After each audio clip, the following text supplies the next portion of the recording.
Ahí se está configurando la reunión y aquí en Zoom nos aparece que está en proceso.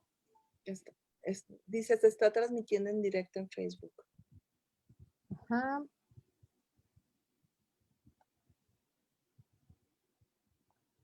Si no me equivoco, ya voy a volver aquí al Zoom.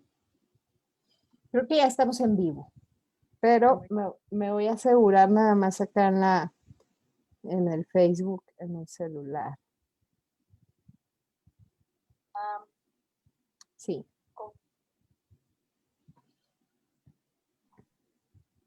Bueno, pues buenas noches a todos. Bienvenidos a esta transmisión en vivo que ya se está haciendo costumbre de la Asociación Mexicana de Neuropsicología. Hoy tenemos el gran honor, el gusto de contar con la participación de la doctora Celia Rodríguez Cervantes. Ella es licenciada en psicología por la UDG y tiene varias especialidades. Luego hizo su maestría en psicología con orientación en neuropsicología, también en la misma universidad, y poco a poco a lo largo de su trayectoria se ha ido especializando en esto de los niños, de la neuropsicología infantil, y recientemente en su tesis, de su línea de investigación, vaya, del doctorado que cursó, el doctorado interinstitucional en psicología, pues se especializó aún más en lo que respecta a las funciones ejecutivas en alta capacidad intelectual. Y pues es precisamente el tema de hoy, de esta charla. Y bueno, pues gracias, Celia, por aportar a la asociación con esta conferencia. Gracias, Mila, a ustedes por la invitación. Realmente el honor es mío. Entonces, muy agradecida por eso. Muchas gracias. Bueno, entonces te voy a dejar aquí. El Zoom es todo tuyo y cualquier cosa aquí estoy al pendiente. Ok. Muy bien. Pues muy buenas noches. Mi nombre es Celia Rodríguez y estoy muy agradecida por esta invitación. Y bueno, pues el tema es compartir los hallazgos en la evaluación de funciones ejecutivas en los niños con alta capacidad intelectual. Debo comentar, como ya lo decía Sandra, que bueno, que entonces la idea es compartirles todo aquello que hemos estudiado en los niños con alta capacidad intelectual cuando evaluamos las funciones ejecutivas. Por lo tanto, es un trabajo que no depende únicamente de mí, sino obviamente de una persona con una gran trayectoria, como lo es la doctora Dolores Valadez, con una gran trayectoria en la evaluación y en el estudio de alta capacidad intelectual. Tutora de su servidora en el doctorado interinstitucional en psicología, y por lo tanto, pues cada uno de estos trabajos, bueno, han sido de alguna forma beneficiados con apoyo de CONACYT. Entonces, estos trabajos son producto también de la colaboración de un equipo. Y en este equipo nos encontramos pues, personas de la Universidad de Guadalajara, como lo comentaba la doctora Dolores Valadez, el doctor Rubén Soltero, su servidora, colaboración con la Universidad Europea de Madrid, con el doctor Emilio Berché, y la Universidad Michoacana de San Nicolás Hidalgo, con la doctora Fabiola Betanzos. Muy bien. Comenzando entonces, hablaremos de lo que es la alta capacidad intelectual, concebida como un conjunto de funciones cognitivas que permiten llevar a cabo operaciones de representación de alto rendimiento, integradas por activación o por inhibición de una serie de procesos como la atención, la percepción, la velocidad de procesamiento, el cálculo, la resolución de problemas, la capacidad de crear planes de acción encaminados todos a la resolución de problemas cotidianos. En el contexto de la alta capacidad intelectual, bueno, existen diferentes formas de análisis y diferentes formas de conceptualizar a esta población. Por lo tanto, tengo que hacer mención del análisis factorial. Y aquí en la caracterización de la inteligencia fluida y la inteligencia cristalizada. Desde esta perspectiva, el concepto de alta capacidad intelectual entonces se relaciona con estos dos tipos de inteligencia. La inteligencia fluida a su vez se vincula con la habilidad necesaria para la adaptación satisfactoria a estímulos conocidos y estímulos desconocidos, estímulos novedosos en situaciones cambiantes. Y por lo tanto se ha encontrado una relación con algunos procesos que nosotros analizamos desde el punto de vista de la neuropsicología, tales como la memoria operativa y la inhibición, resultado ambos de la evolución neuronal, la evolución biológica, de la evolución filogenética y ontogenética. La inteligencia cristalizada, por su parte, bueno, representa un producto de la experiencia, del aprendizaje, de todos los conocimientos adquiridos a través de la relación con el entorno y con la estimulación del medio. Como algunos autores lo han comentado, García Molina, Tirapú, Luna, todo su equipo.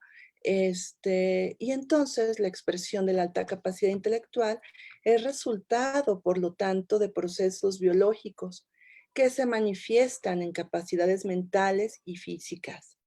Se sabe que las personas con alta capacidad intelectual, bueno, pues tienen un aprendizaje espontáneo, una necesidad de conocimiento, una curiosidad, y que esto a su vez está mediatizada o regulada pues, por el desarrollo. El desarrollo en este caso, pues del sistema nervioso central. Bien. ¿Cómo conceptualizamos desde la psicología educativa el concepto de alta capacidad intelectual? Bueno, existen también diferentes modelos. En el caso de lo que estoy presentando, bueno, hablamos del modelo integrador de desarrollo de talento, cuyo autor es Gagné. Este es un esquema que él compartió en el año 2014, después tiene una versión en el 2015, pero en forma general nos habla de esto, de fundamentos biológicos, por ejemplo, la genética, que va a permitir la expresión de diferentes talentos. Entre estos talentos, pues se encuentra la alta capacidad intelectual. Gracias a algunos catalizadores o mediatizadores, tanto ambientales como intrapersonales, es que se puede desarrollar a través de la maduración y del aprendizaje, pues una serie de capacidades naturales que posteriormente se van a manifestar en competencias o talentos. Competencias que pueden ser académicas, técnicas, en el campo de la ciencia, de la tecnología, de las artes, de la administración, pero también, por ejemplo, en estas otras competencias que también son talento, como los juegos, los deportes, el atletismo. ¿Por qué se considera o por qué consideramos que este modelo integrador puede ir de la mano de la conceptualización en neuropsicología de funciones cognitivas? Bueno, pues porque por una parte estamos hablando de fundamentos biológicos relacionados con el desarrollo del sistema nervioso central, base de neuropsicología, desarrollo ontogénico, desarrollo filogenético y bueno, la estimulación del medio para poder desarrollar las habilidades. ¿Va? Bien. Entonces, cuando hablamos de alta capacidad intelectual, por lo general, pensamos que debe de existir una adecuada recepción, interpretación y organización de información gracias a los procesos, al procesamiento cognitivo complejo y al análisis y síntesis de información tanto gráfica como verbal. Estas capacidades que son producto de una red biológica, bueno, van de la mano de un entorno enriquecido y de las relaciones interpersonales que van a permitir la manifestación o no de las características de las personas con alta capacidad intelectual. Sabemos que las personas con alta capacidad intelectual pueden o no aceptar normas sociales. Sin embargo, en un contexto de educación o en un contexto social, bueno, han sido objeto de diferentes estigmas y diferentes ataques, de tal manera que cuando se sabe que alguna persona puede formar parte de esta característica o puede tener alta capacidad intelectual, lo primero que se realiza es cuestionar cómo es posible que esta persona no se ajuste a estas normas sociales. ¿Cómo es posible que no comprenda cuál es el mecanismo o cuáles son los el funcionamiento de X institución, el funcionamiento de este salón de clases? ¿Por qué no acata las reglas si es tan inteligente? Desgraciadamente, estas son algunas situaciones que se presentan día a día en el contexto educativo. Bien. Y otra de las concepciones de alta capacidad intelectual, bueno, es esperar una evaluación de diferentes alternativas de solución eficaz para tomar decisiones de manera adecuada y por lo tanto también generar y ejecutar planes de acción efectivos. Lo que sí sabemos es que, bueno, hay un gran ímpetu por el conocimiento, por la generación de aprendizaje, y lo que también sabemos es que existen redes sinápticas que, bueno, que van a favorecer la manifestación de alta capacidad intelectual. El modelo integrador sobre funciones ejecutivas que Tirapu ha propuesto ya desde el 2012 y que lo sigue compartiendo a través de sus redes, bueno, ha sido muy esclarecedor porque sabemos entonces que diferentes funciones ejecutivas tenemos que considerarlas en un sistema complejo, donde si bien hay un mecanismo de jerarquización de señales, bueno, una va de la mano de la otra y no necesariamente podrían estar relacionadas con la inteligencia, que es parte de lo que pues vamos a presentar. Si sabemos que en este modelo integrador existe una eficiencia neuronal, sabemos que en esta eficiencia neuronal la inhibición de tareas irrelevantes va a permitir activación focalizada, es decir, que a medida que nosotros nos vamos desarrollando, pues no necesitamos de una activación totalmente generalizada para actividades muy autómatas o actividades muy sencillas, sino básicamente para estos conocimientos novedosos, para reaccionar ante lo desconocido. Y bueno, que el sustento es el flujo de información a través de las redes neuronales. ¿Cuáles son las características que hemos encontrado en los niños con alta capacidad intelectual? Por una parte, sabemos que cuando el contenido en el contexto escolar y las actividades son rutinarias, cuando no representan un desafío, cuando no son retadoras, para el niño con alta capacidad intelectual, pues se encuentra en un ambiente educativo totalmente aburrido, no representa un reto. ¿Y qué sucede? Que el niño comienza a distraerse porque esto que el niño necesita aprender o que nosotros los adultos decimos que necesita aprender, pues para él no le es motivador. Sobre todo cuando esto ya lo conoce. Obviamente, cuando el niño no lo conoce, bueno, ante esta demanda de conocimiento, pues iba a prestar atención.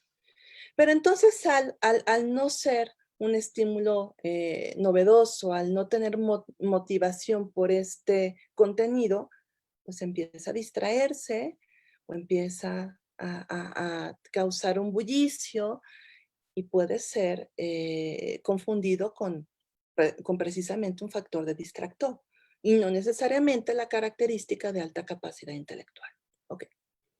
Otra de las características es que, bueno, un niño con alta capacidad intelectual frecuentemente demanda atención y pregunta, y pregunta, y pregunta sobre el contenido que se está observando en clases.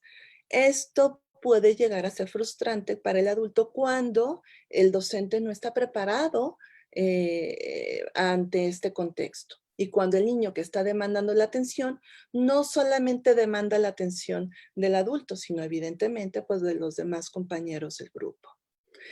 Además, evidentemente, ante un ambiente educativo aburrido, pues los niños con alta capacidad intelectual, por supuesto que pueden negarse a realizar actividades.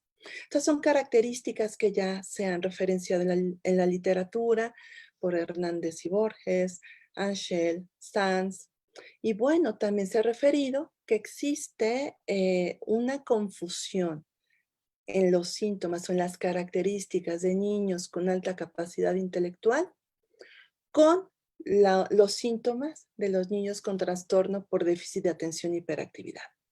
De hecho, en México, bueno, esto, a nivel mundial sabemos que el 3% de la población presenta alta capacidad intelectual.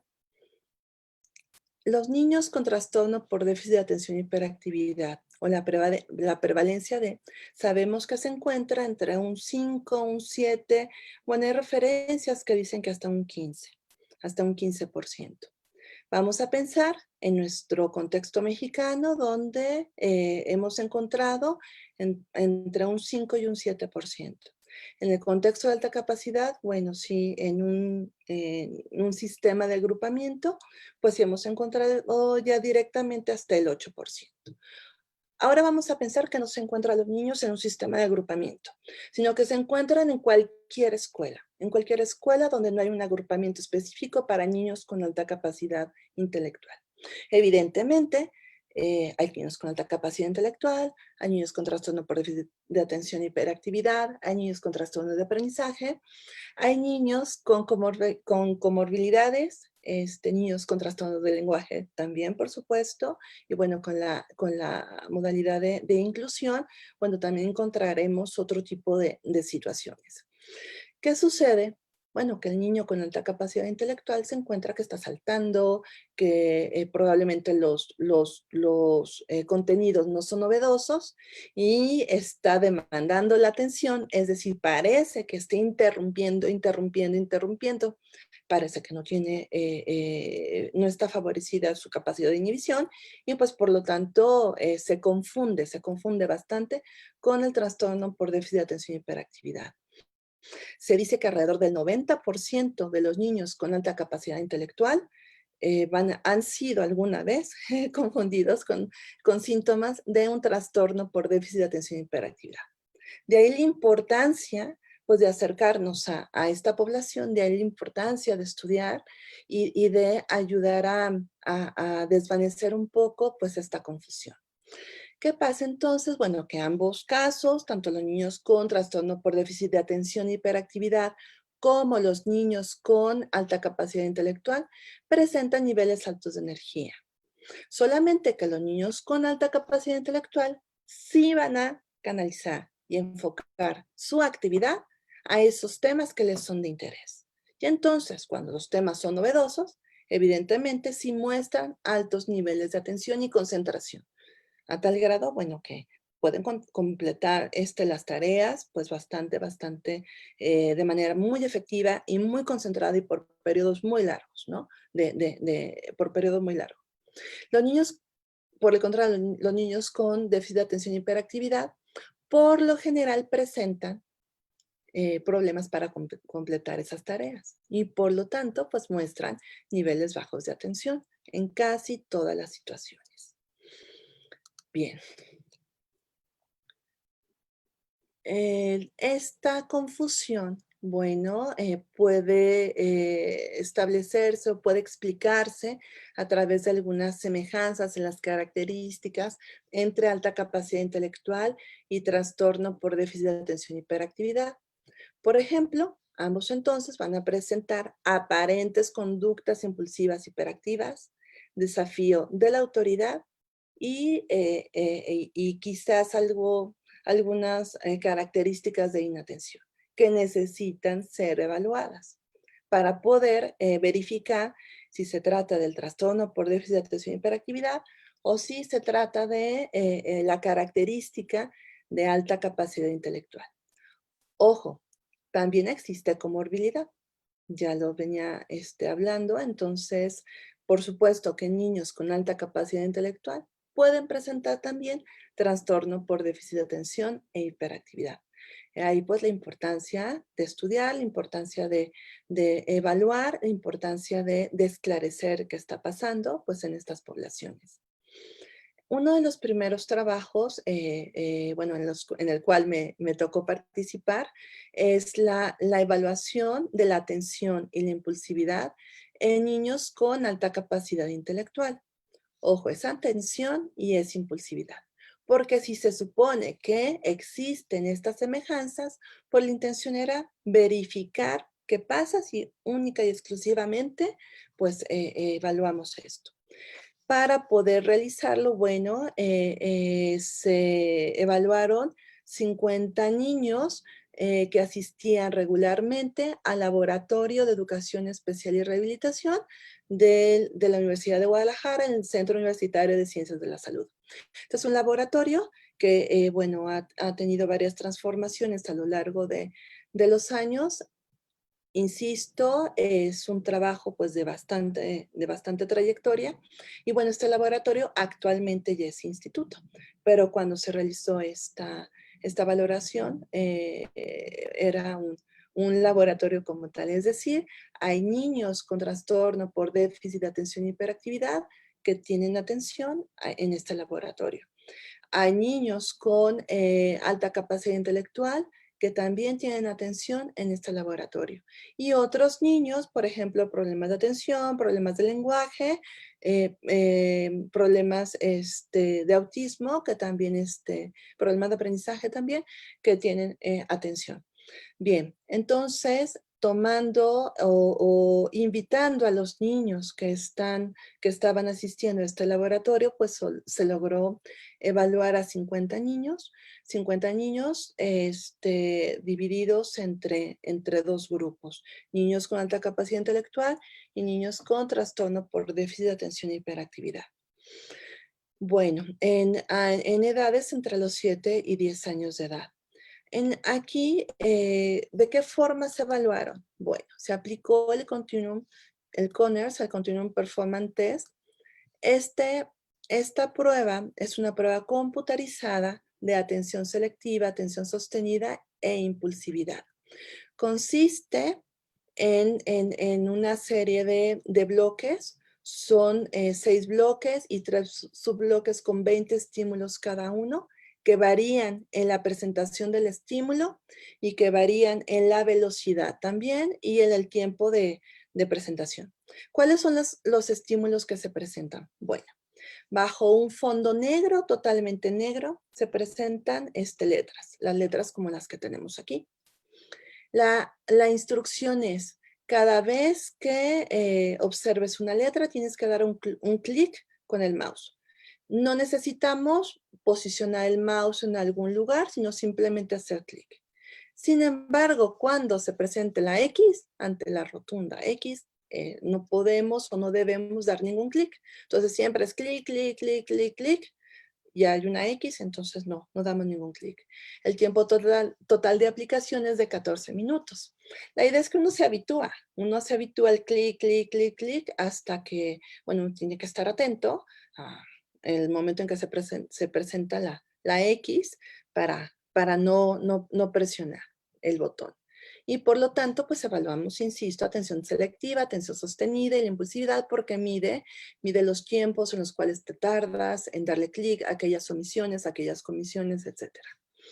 ¿Qué resultados encontramos? Bueno, encontramos primero diferencias estadísticamente significativas entre la respuesta de niños con alta capacidad intelectual y niños con trastorno por déficit de atención e hiperactividad en la cantidad de omisiones. ¿Qué es esto? Los niños con alta capacidad intelectual presentan menos omisión de los estímulos a los cuales sí les tiene que dar el clic, es decir, de los estímulos de las letras, menos cantidad de omisiones que los niños con alta capacidad intelectual y de manera significativa. También existe diferencia significativa en la velocidad de respuesta y en los tiempos de reacción de los intervalos interestímulos. Hasta ahí me quedo con las características de inatención. Pero ¿qué pasa con la impulsividad? Porque decíamos que ambos pareciera que no se detienen, que están interrumpiendo. Bueno, entonces aquí en esta diapositiva anterior sabemos que sí hay diferencias en inatención. Pero ojo aquí en las comisiones. Las comisiones, es decir, los errores de darle clic cuando no le tengo que dar clic, fueron semejantes para ambas poblaciones.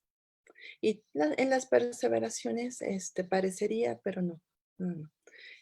Sí se acerca a una similitud, pero es más, esta similitud, bueno, aquí se encuentra observable, ¿no? Sobre todo en las comisiones. Entonces, ¿qué sucede? Que la característica de la impulsividad no depende del medio en su presentación en los niños con alta capacidad intelectual. La característica de impulsividad está presente en ambos, independiente del medio en el cual se encuentre. Porque podíamos pensar, si estamos en un salón de clases, pues quizás el niño con alta capacidad intelectual está respondiendo a los estímulos externos. Y el niño con trastorno por déficit de atención, pues también. Pero en un entorno totalmente cerrado, ambos presentan similitud. Bien. ¿A qué conclusiones llegamos? Bueno, en que las diferencias significativas evaluadas con el CPT no alcanzaron una estadística, una significancia necesaria, excepto en inatención, y que en comisión, pues hay efectivamente características de similitud entre ambas poblaciones. Entonces ya empezamos a encontrar quizás alguna explicación sobre lo que sucede en este contexto escolar y en verificar por qué existe confusión en el diagnóstico de niños con alta capacidad intelectual y niños con trastorno por déficit de atención e hiperactividad. Pero la idea no es quedarnos única y exclusivamente con esto, con la inatención y con la inhibición, sino también visualizar qué está pasando con las funciones ejecutivas. Por lo tanto, pues surgió el siguiente estudio. El siguiente estudio, cuyo objetivo fue analizar la relación entre las funciones ejecutivas y alta capacidad intelectual en alumnos escolares. En este estudio se evaluaron 37 niños de edades de 7 a 10 años, todos con alta capacidad intelectual.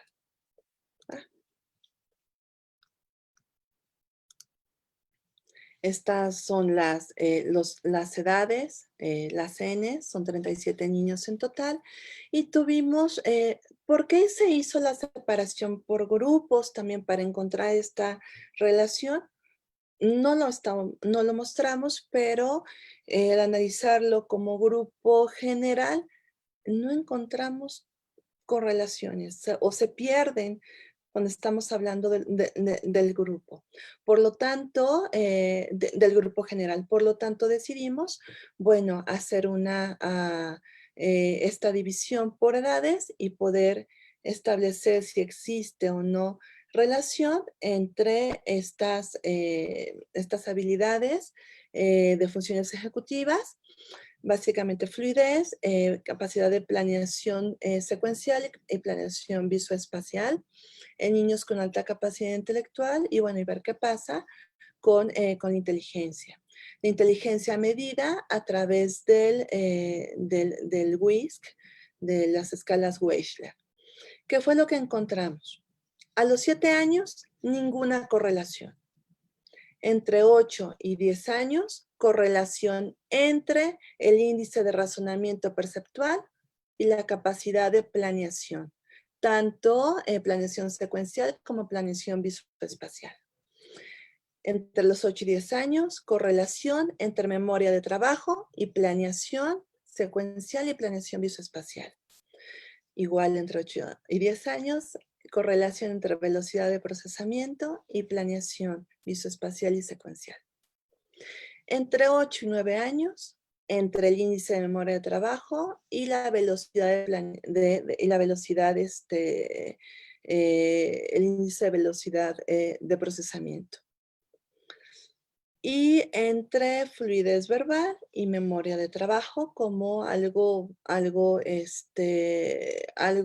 que no estábamos estudiando, porque estábamos básicamente estudiando pues la relación entre funciones ejecutivas e inteligencia. Pero bueno, también fue un hallazgo. Esto ya se ha estudiado, es decir, sabemos que para poder presentar niveles altos en fluidez verbal, pues necesariamente se hace alusión a la memoria de trabajo. Necesitamos tener una adecuada memoria de trabajo para poder evocar, para poder mantener información, mientras damos una serie de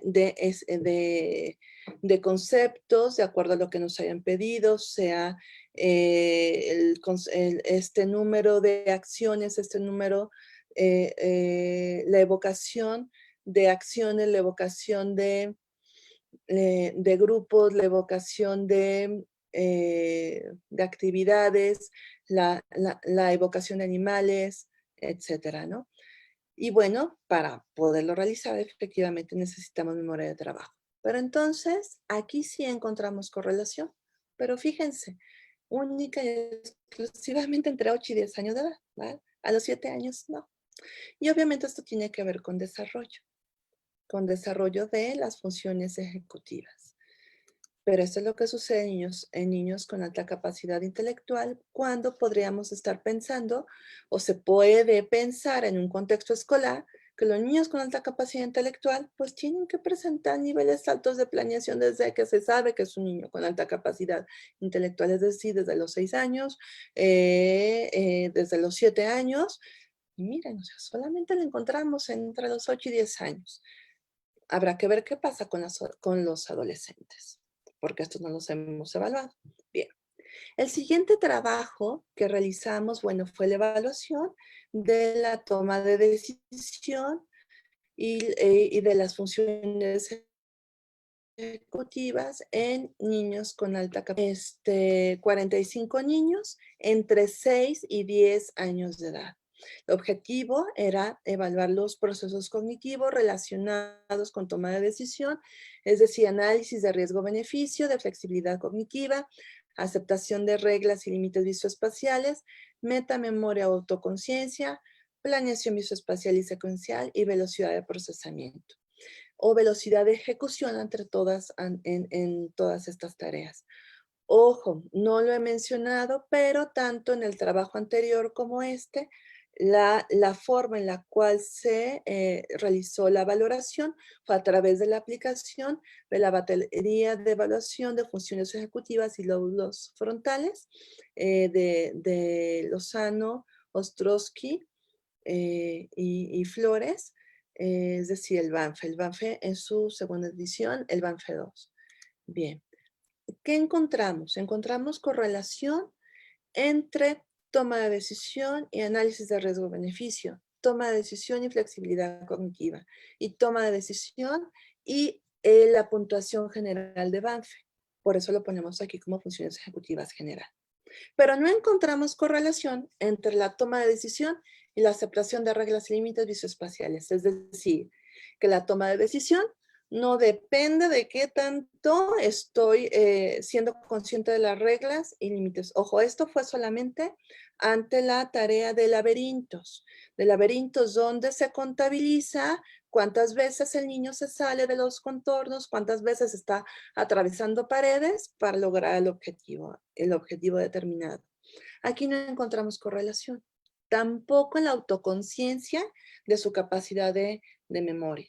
Tampoco en, en la capacidad de planeación y la toma de decisión. Y esto es importante porque pensamos que, bueno, una adecuada planeación puede ir de la mano de una adecuada toma de decisión.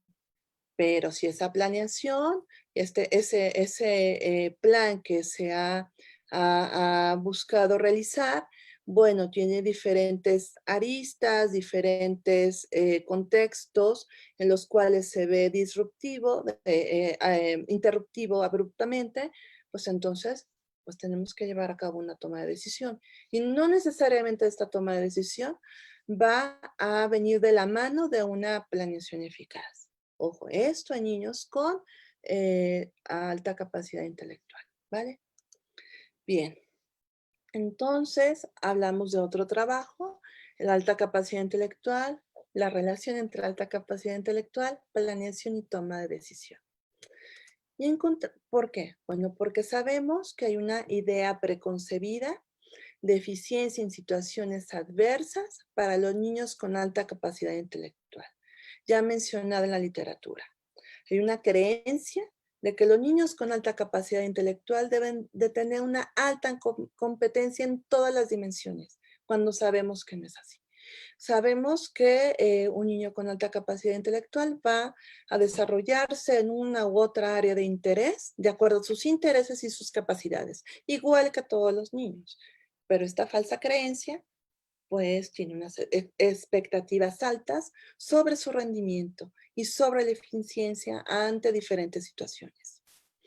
Cuando encontramos que un niño puede tener alta capacidad intelectual, bueno, se ha referido que hay dificultades en la aceptación de las características por estas ideas preconcebidas, por estas falsas creencias en torno a los niños con alta capacidad intelectual, bueno, que van de la mano con estos problemas de aceptación de estos niños y entonces van generando problemas en entorno familiar, entorno escolar, entorno social.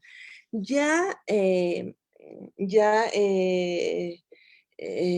ya descritos desde 1983, o sea, ¿cuántos años después? Y todavía a la fecha estamos presentando estas dificultades. ¿Por qué digo que todavía a la fecha? Bueno, les comparto que para poder realizar todos estos trabajos, bueno, afortunadamente, aquí en el contexto, en la ciudad, en Guadalajara, se creó una escuela para niños con alta capacidad intelectual por el gobierno del estado, que tuvo una mancuerna en el proceso de identificación de los niños con alta capacidad intelectual con el Instituto de Educación Especial y de Psicología y Educación Especial. Y por lo tanto, pues pudimos participar en la evaluación de los niños.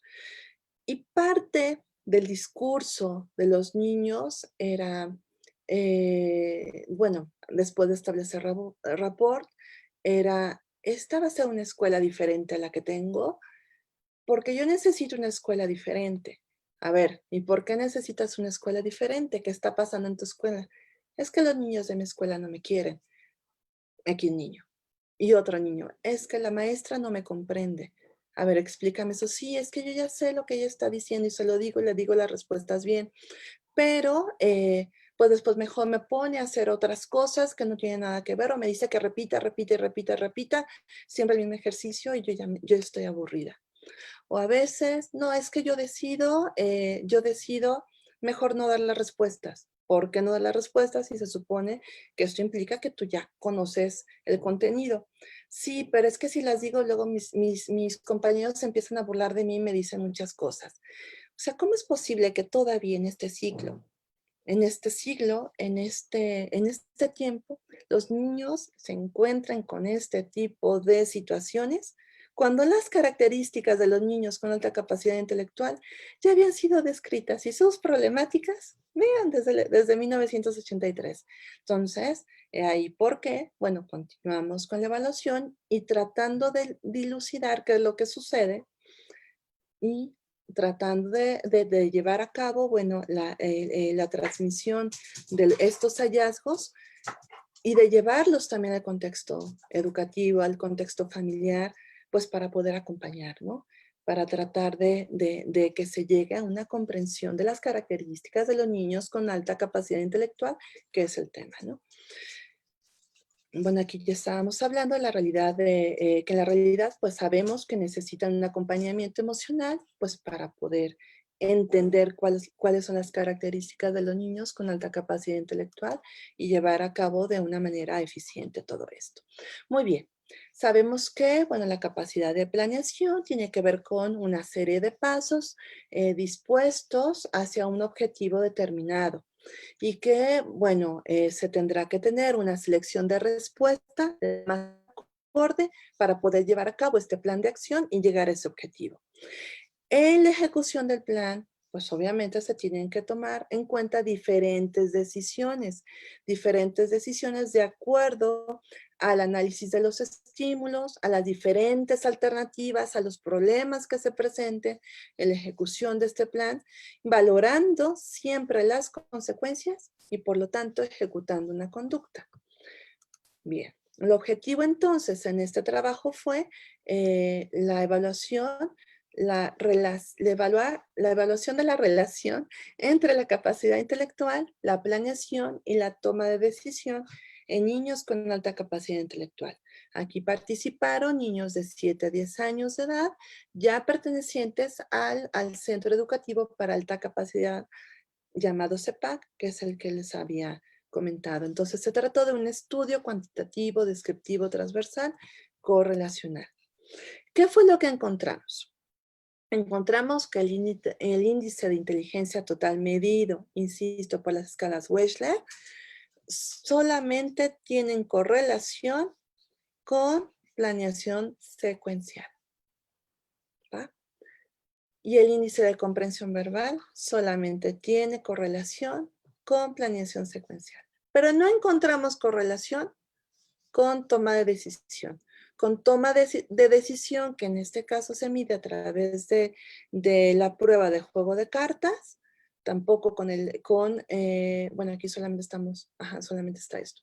De juego de cartas, tanto por el análisis de riesgo, de la toma de riesgo, como con la efectividad en este juego de cartas. ¿Va?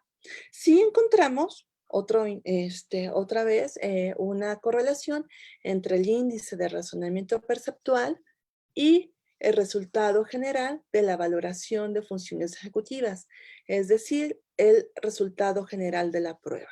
¿Va? Y entonces esto confirma la relación entre capacidad intelectual y planeación, comprensión verbal y planeación, sí, pero no correlación entre capacidad intelectual y toma de decisión, ni toma de decisión y planeación. Y por lo tanto la pregunta es, ¿por qué esperar que los niños con alta capacidad intelectual pues siempre lleven a cabo y ejecuten planes de acción de manera eficiente?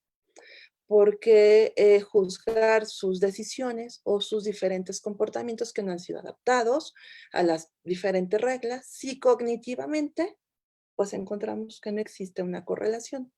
Claro, esto estamos hablando de pruebas cognitivas. Nos hace falta verificar cómo nos encontramos en situaciones de toma de decisión emocional, en esto que ya han comentado de cognición social en algunas otras pláticas.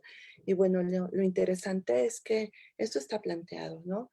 Que inteligencia y funciones ejecutivas está relacionado quizás en algunas de las funciones, pero no en todas, y no en todas en niños con alta capacidad intelectual, ¿va?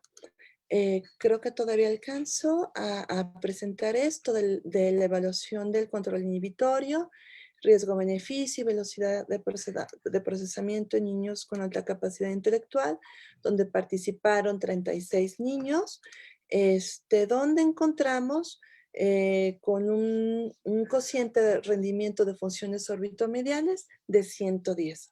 Ojo, no estamos más arriba, estamos en 110. Entonces, los niños con alta capacidad intelectual esperamos que también en funciones ejecutivas tengan un alto rendimiento y esto no está siendo así, ¿vale? Y bueno, utilizamos la prueba T para muestra única porque no estamos comparándola con ningún otro grupo, sino evidentemente con los rangos que te da la propia prueba.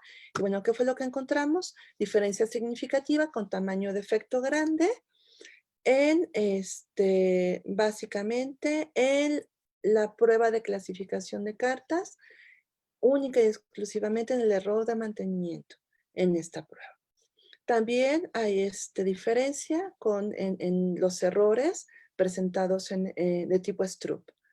Sin embargo, cuando verificamos en qué grupo por edades se encuentra esta diferencia, solamente entre los niños entre 7 y 8 años de edad y entre 8 y 10 años de edad. Insisto, para los errores de mantenimiento en una tarea de clasificación de cartas.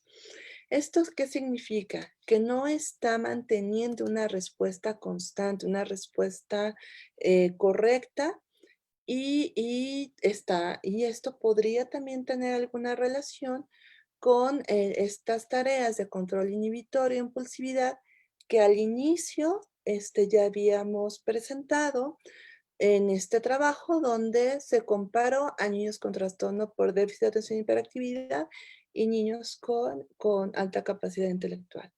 Es decir, aquí encontramos que efectivamente hay similitud en estas tareas de control inhibitorio, en este caso, pues con el rendimiento de la prueba, ¿verdad? Y entonces la pregunta es, ¿qué pasa con los niños con alta capacidad intelectual en la etapa adolescente?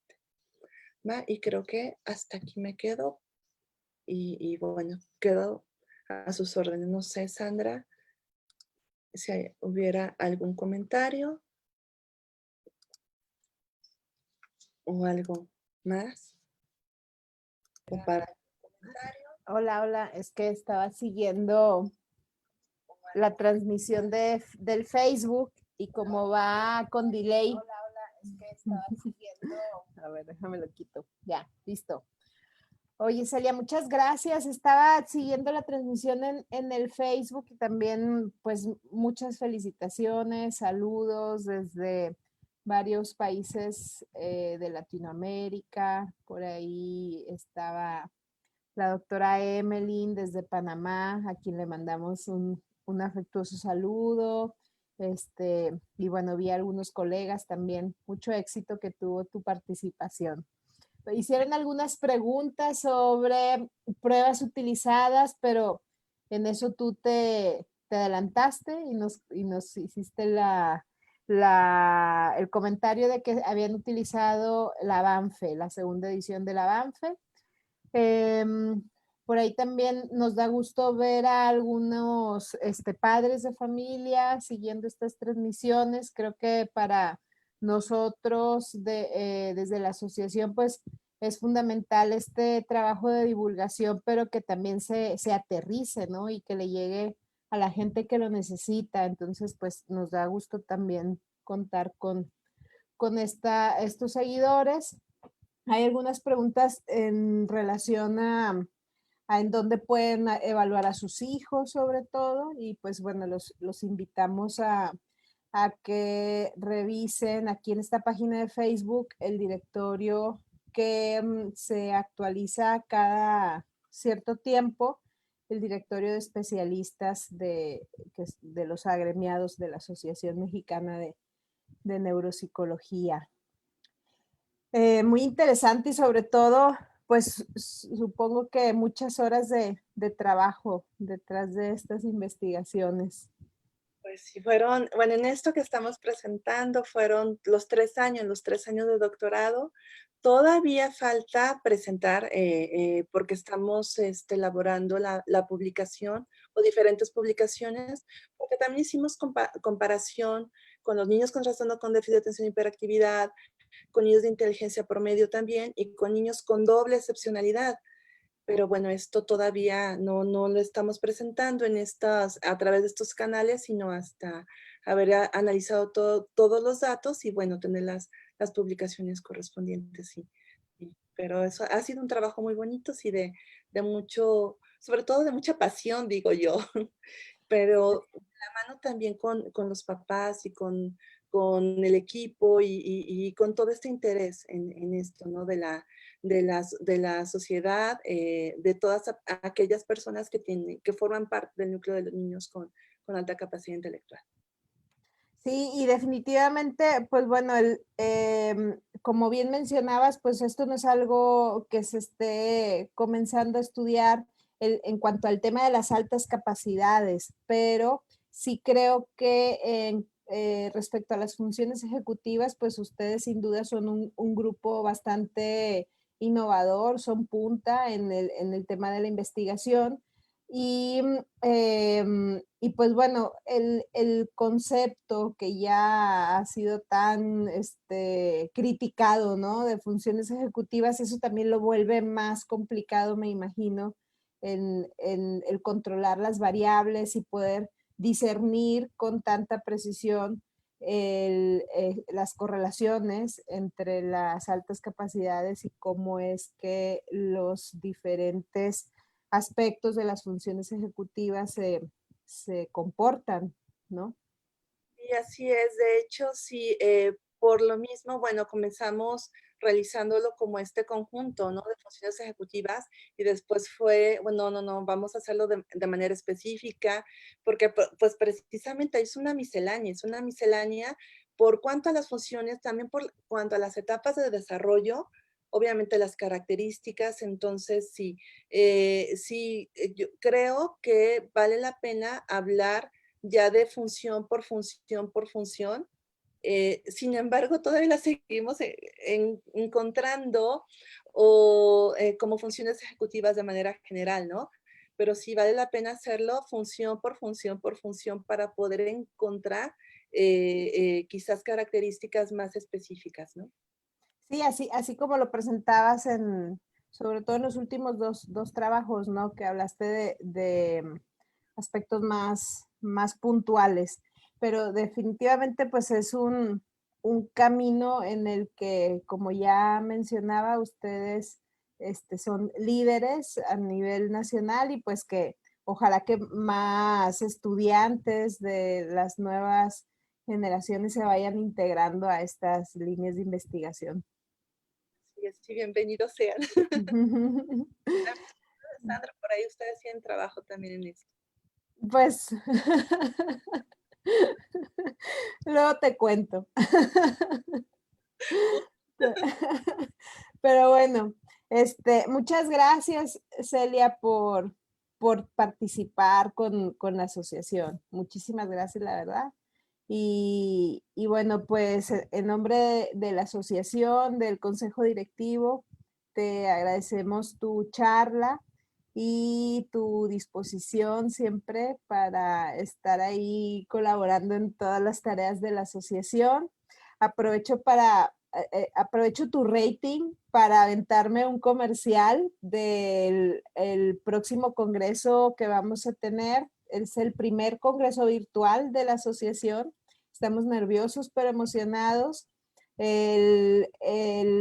Toda la logística que ya llevábamos, en la que íbamos trabajando para el congreso que iba a ser este año en Mérida, pues bueno, de ahí surgieron algunas propuestas y afortunadamente vamos a contar con la presencia de la doctora Bárbara Wilson, quien nos dará, yo creo que esta semana lanzamos ya el programa, mucha gente está preguntando sobre esto, pero la doctora Bárbara Wilson nos dará una charla sobre los efectos del COVID a nivel neuropsicológico y también el doctor Brian Cole.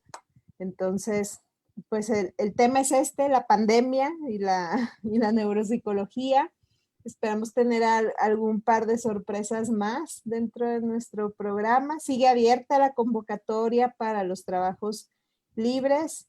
Y bueno, pues bienvenidos todos.